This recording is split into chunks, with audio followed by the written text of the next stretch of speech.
Abnormal uterine bleeding. सबसे पहले हम इंट्रोडक्शन करेंगे, फिर हमारे पास एबनॉर्मल यूट्राइन ब्लीडिंग क्या होती है, हैवी मेंस्ट्रुअल ब्लीडिंग क्या होती है, उसको मैनेज किस तरह किया जाता है, और डिस्मेनोरिया क्या होता है। जो हमारे पास एबनॉर्मल यूट्राइन ब्लीडिंग होती है, it is not a life threatening, but ये हमारे पास सोशली डिस्टर्ब कर सकती है, ऑक्यूपेशनली भी डिस्टर्ब कर सकती है।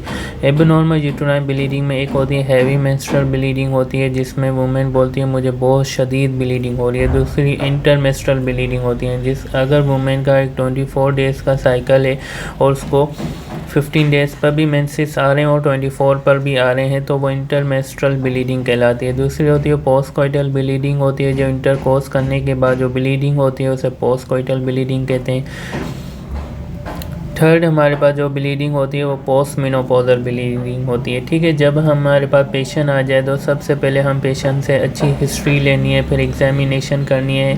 एग्जामिनेशन में cervical examination, abdominal examination, bye manual examination करना है, उसके साथ स्वाब लेना है, कल्चर सेंसिटिविटी करानी है, सीमेल लेना है फॉर साइटोलॉजी। दूसरा हमारे पास जो मेन काजेज़ याद रखने हैं, हमारे पास पॉलिप्स हो सकते हैं, एडिनोमाइसिस हो सकता है, लियोमायोमा हो सकता है, मेलिग्नेंसी हो सकती है, कोग्लियोपैथी हो सकती है, ओव्यूलेटरी डिसऑर्डर हो सकते हैं, एंडोमेट्रियोसिस हो सकती है, आइट्रोजेनिक हो सकते हैं। उसके अलावा हमारे पास कौन सी इन्वेस्टिगेशन कर सकते हैं, हम ट्रांसविजाइनल अल्ट्रासाउंड भी कर सकते हैं, एंडोमेट्रियल बायोप्सी भी कर सकते हैं। ये क्यों करते हैं ये मैं आगे बताऊँगा। अब हम हैवी मेंस्ट्रुअल ब्लीडिंग, जब एक फ़ीमेल आ रही है और वो उसकी ब्लीडिंग अगर 80 ml से ज़्यादा हमारे पास लॉस हो रही है पर साइकिल, वो हैवी मेंस्ट्रुअल ब्लीडिंग कहलाती है। अगर तो इसके काजेज़ में एडिनोमाइसिस हो सकती है, endometriosis, fibrosis, coagulopathy, thyroid, PID, drugs, devices जो यूज़ कर रही हैं, कॉपर डिवाइसेस हो सकते हैं, लियोनोजेस्ट्रिन जो आईयूडी जो डिवाइसेस होते हैं वो है, या मेलिग्नेंसी है। इसमें पेशेंट आइए तो सबसे पहले पेशेंट से हमारे पास उससे पूछेंगे उसकी लाइफ डिस्टर्ब हो रही है या नहीं है, एनीमिया है कि एनीमिक है या नहीं है, और वो विद मेनार्की स्टार्ट हुई थी ब्लीडिंग या नहीं, और मेंसेस कैसे हैं उसके, रेगुलर है इरेगुलर। एग्जामिनेशन में पेल्विक, एब्डोमिनल और विजाइनल और फिर स्वाब और सीमियर भी ले लेंगे। इन्वेस्टिगेशन में सबसे पहले हम सीबीसी करवाएंगे, उसमें हम एनीमिया को रूल आउट करेंगे, फिर सर्वाइकल स्वाब और पेल्विक स्कैन करवाएंगे। दूसरा हमारे पास एंडोमेट्रियल बायोप्सी भी करते हैं। एंडोमेट्रियल बायोप्सी तब करते हैं जब हमारे पास वुमेन होती है जिसकी एज 45 से ज़्यादा है, मतलब वो पोस्ट मेनोपॉज में आ गई है, फिर उसे ब्लीडिंग हो गई है, तब हम एंडोमेट्रियल बायोप्सी करते हैं। दूसरा अगर थिकनेस 4 mm से ज़्यादा हो, दूसरा हैवी मेंस्ट्रुअल ब्लीडिंग हो या इंटरमेंस्ट्रुअल ब्लीडिंग हो, दूसरा ट्रीटमेंट फेलियर हो मेडिकल, तो तब हमारे पास एंडोमेट्रियल बायोप्सी करते हैं। आउट पेशेंट स्टेरोस्कोपी दूसरी जो है वो आउट पेशेंट स्टेरोस्कोपी, ये तब करते हैं जब हमने एंडोमेट्रियल बायोप्सी की लेकिन उसकी हमें सही से रिजल्ट नहीं मिली, तब करते हैं। दूसरा ट्रांसविजन अल्ट्रासाउंड से हमें प्रॉपर आइडेंटिफिकेशन नहीं हो रही, तब भी हम आउट पेशेंट स्टेरोस्कोपी करते हैं। फिर हमारे पास अगर फीमेल बोल रही है कि उसे इंटरमेंस्ट्रुअल ब्लीडिंग हो रही है, पोस्टकॉइटल ब्लीडिंग हो रही है, तो हमें जो लगता है तो उसमें एंडोमेट्रियल काजेज हो सकते हैं, पॉलिप्स हो सकते हैं। अगर फीमेल बोल रही है कि उसे विजाइनल डिस्चार्ज आ रहा है तो हमें हो सकता है पीआईडी हो। अगर फीमेल बोल रही है कि उसे एब्डोमिनल मास फील हो रहा है और यूरिनरी प्रॉब्लम्स आ रहे हैं तो हमारे पास फाइब्रॉइड्स हो सकते हैं। ठीक है, अगर हमारे यही हम उसके बाद हैवी मेंस्ट्रुअल ब्लीडिंग को मैनेज किस तरह किया जाता है, प्राइमरी हम मेडिकल करते हैं। मेडिकल अगर फीमेल इमरजेंसी में आई है, सबसे पहले उसे हम आईवी फ्लूइड देंगे, रिससिटेट करेंगे, फिर हमारे पास ब्लीडिंग को रोकने के लिए एंटीफिब्रिलेटिक एजेंट देंगे जैसे ट्रांसमिक एसिड देंगे, मेफेनिक एसिड भी देते हैं क्योंकि ये प्रोस्टाग्लैंडिन एंटागोनिस्ट है।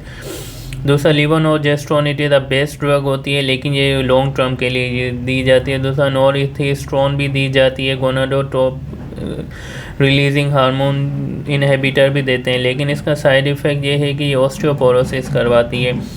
लेकिन अगर फीमेल आ गई है जो हमारे पास मेडिकल ट्रीटमेंट फेल है, उसकी फैमिली कंप्लीट है और वो फर्टिलिटी नहीं चाहती है और हमारे पास उससे प्रॉब्लम से निजात चाहिए, तो उसकी सबसे पहले एंडोमीटर एबिलिशंस करेंगे। एंडोमीटर में एबिलिशन में जो लेयर्स होती हैं ना एंडोमीटर, उन सबको जला के ख़त्म कर देंगे। ठीक है, अगर हमारे पास वो लेस देन 3 सेंटीमीटर तक उसमें फाइब्रॉइड्स हैं।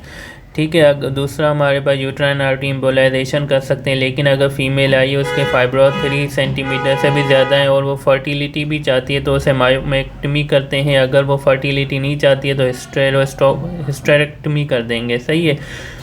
उसके बाद डिस्मेनोरिया क्या होता है, पेन ड्यूरिंग मेंस्ट्रुअल साइकिल। ये सबसे पहले इसमें प्राइमरी वो होगा जिसमें हम फिजियोलॉजिकल होता है ड्यूरिंग हमारे जैसे मेनार्की स्टार्ट हुई तब से ही बिहेवी डिस्मेनोरिया है। दूसरा हमारे पास सेकेंडरी में हमें पैथोलॉजी हो सकती है। पैथोलॉजी में एंडोमेट्रियोसिस हो सकती है, एडिनोमायोसिस हो सकती है, पीआईडी हो सकती है, सर्वाइकल हिस्ट्री। इसमें मतलब जब मेनार्की स्टार्ट हुई थी तब तो पेन नहीं हुआ था, लेकिन अब लास्ट ईयर से मुझे जैसे मेनार्की स्टार्ट हो जैसे मेंस्ट्रुअल साइकिल होती है तो मुझे पेन होता है, तो ये हिस्ट्री देगी पेशेंट। तो इसमें हिस्ट्री में पेशेंट को पूछेंगे कि इतना दर्द होता है कि आप पेन किलर यूज़ करती हैं, इतना दर्द होता है कि आपको अपनी जो जॉब वगैरह है उस वहाँ भी डिस्टर्बेंस होती है, पैटर्न कैसा है। अगर वो पेशेंट बोल रही है कि मेनार्की से पहले ही उसे पेन शुरू हो जाता है, वो हमें इंडिकेट करा एंडोमेट्रियोसिस को। क्लोट्स वगैरह तो नहीं आते हैं। दूसरा पेशेंट से ये पूछेंगे कि उसे जो ड्यूरिंग सेक्सुअल इंटरकोर्स के दौरान तो पेन नहीं होता है, डिस्पेरोनिया जिसे कहते हैं। इसमें हमारे पास विजाइनल करेंगे, ट्रांसविजाइनल अल्ट्रासाउंड करेंगे, विजाइनल एग्जामिनेशन स्वाब करेंगे। लेकिन अगर फीमेल बोल रही है उसे डायग्नोस्टिक ट्रीटमेंट जो होती है ना, डायग्नोस्टिक स्पेसिफिक जो होती है वो लेप्रोस्कोपी होती है।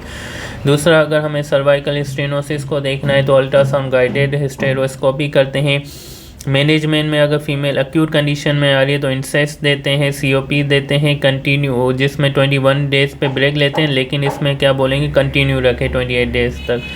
प्रोजेस्ट्रॉन देंगे, प्रोजेस्ट्रॉन का लेवल अगर कंटिन्यू हाई रहेगा तो हमारे पास शेडिंग ऑफ होगी ही नहीं, ठीक है। दूसरा लिवोनोजेस्ट्रॉन भी वही काम, गोनाडो रिलीजिंग हार्मोन इनहिबिटर देंगे, ठीक है। अगर हमारे पास फिर हमें अगर कोई काज मिल रहा है या कोई ऐसी पॉलिप्स वगैरह मिल रही है फिर सर्जरी की तरफ जाएंगे, ठीक है। This is all about disorder of the menstrual bleeding. ये हमारे पास चैप्टर नंबर 4 था, टी।